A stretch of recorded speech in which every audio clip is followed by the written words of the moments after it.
So it's looking very fall in here, and it's feeling very fall outside, and I am so excited about that.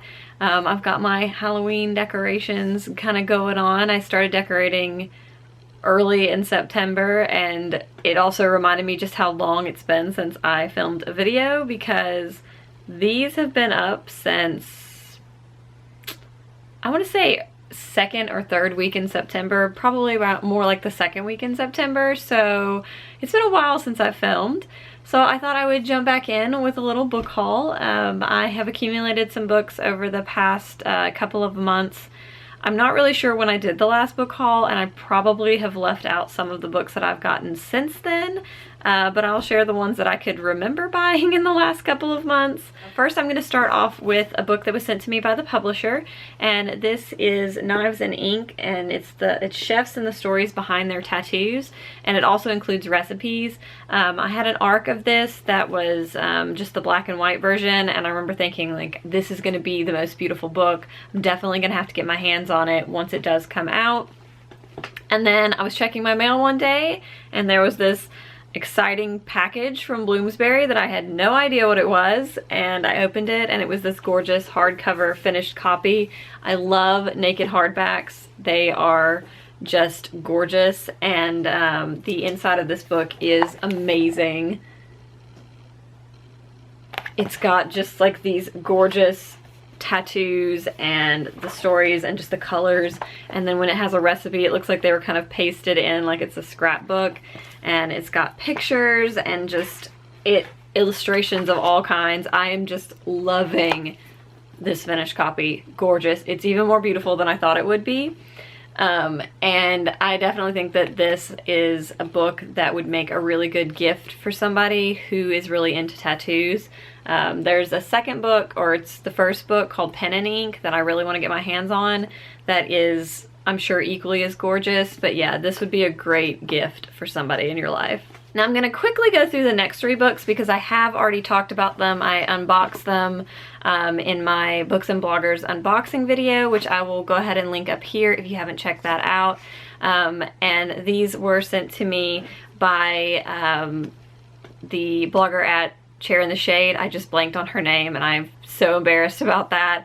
But I will link her blog down below. But she sent me A Darker Shade of Magic by V.E. Schwab, Uprooted by Naomi Novak, and Onyx and Crake by Margaret Atwood. And I'm really excited about all three of these. They're just books that I definitely have wanted to read, and I will now get around to since I own them. So the next two you have also seen before. They are books that I unboxed in my Muse Monthly subscriptions, which I'm obsessed with, and have been the only videos that I've managed to get filmed lately.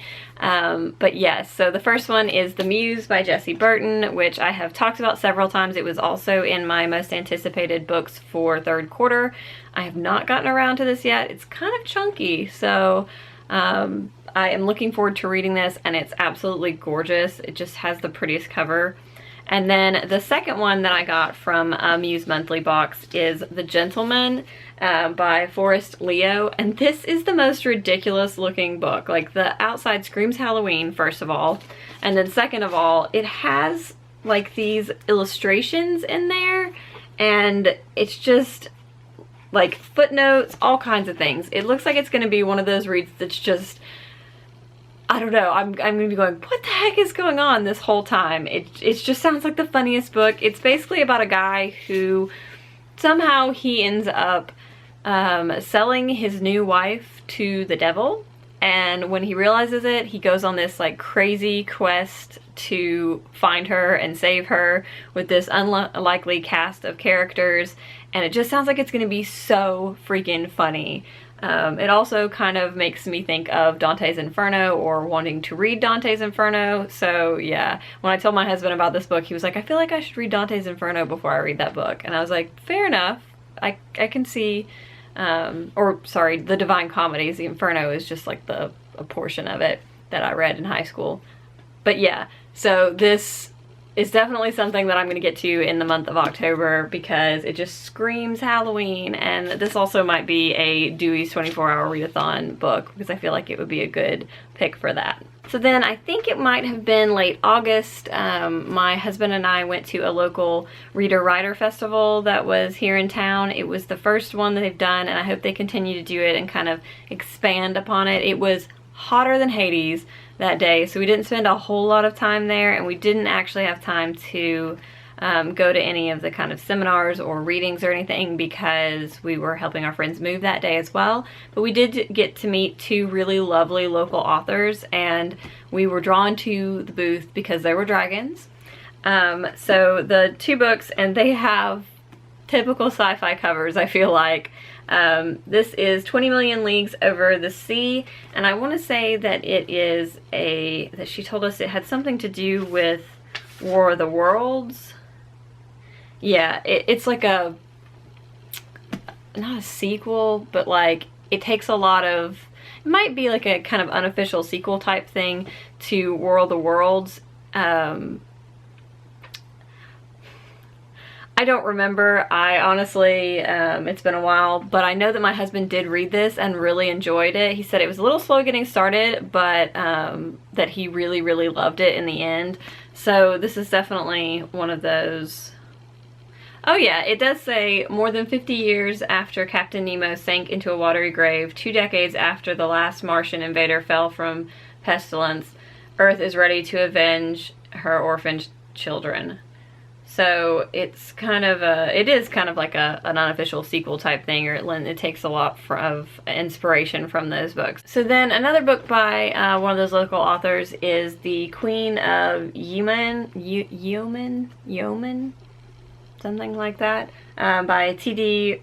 Rafson. I'm sorry, I'm butchering all of this. This is a middle grade book about a kind of like fantasy world. The little girl is told stories by her grandmother, and then I think her grandmother dies, and those stories kind of start to spill into the real world for her. It has unicorns, and it just sounded really charming the way that the author described it. So this one definitely is right up my alley, and it's a tiny book. So again, this might be a good Dewey's 24-hour readathon book. This one, which has the cheesiest cover ever, is called The Legacy of Dragons Emergence, and this is the first one in a trilogy. And this one is about a world where dragons have disappeared 1,500 years ago, and this girl who is a college student inherits her, I think it's her grandmother's estate, yeah, and she inadvertently discovers what has happened to the dragons, and she ends up releasing them, and this is kind of how she has to cope with that and figure out why they were imprisoned in the first place. So it's a dragon story.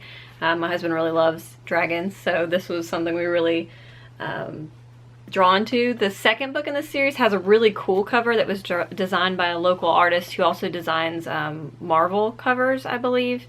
So this one, the cool story behind this is it was actually local photographers and body painters that kind of did some of these are actual photography, but yeah, cheesy science fiction fantasy covers.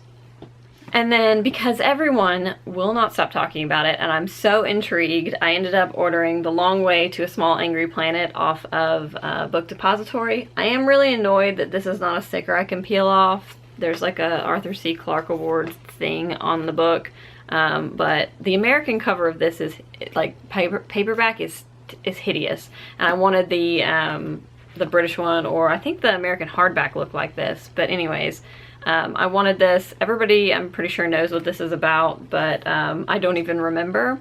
I just know that it sounded really, really interesting, and it kind of gave me Firefly vibes. I don't know, I may just be making that up. But I am very excited to get to this because it's been so highly recommended by a lot of people whose book tastes I really enjoy. And then the last one I pre-ordered because it is my most anticipated book for the year of 2016, hands down. And can we just talk about how gorgeous this cover is? I mean, seriously, this is one of the most beautiful covers of any book I have ever bought. And this is, of course, Commonwealth by Ann Patchett. I've read everything, fiction or nonfiction, that Anne has written and loved them all in one way or another. So this is very exciting for me to have in my hands, and I have actually read most of it at this point. I will probably have finished it by the time this video goes up because I only have like 50 pages left. But I'm really enjoying it. It's a family saga where we kind of follow the lives of these, I think it's 6 children, but mostly Franny, who is the one at the beginning of the book that kind of, at her christening party, things go down and it ends up splitting up their families and then kind of bringing the 2 families together in a way that kind of creates this cohesive family that has a lot of problems and resentment, and it's just really interesting. It kind of skips around in time and keeps you kind of on your toes, but I'm really loving this, and it is very true to Ann Patchett's style, and I feel like, especially if you've read her nonfiction, then this book really hits home to some things that she talks about in her nonfiction, and I just love that about it. So that is it. Those are the books that I have picked up in the last couple of months, and I'm really excited to get to them, and if you guys have read any of them, definitely let me know which ones you like the best or which ones you're most excited about if you haven't read any of them, and I will see you guys next time. Bye!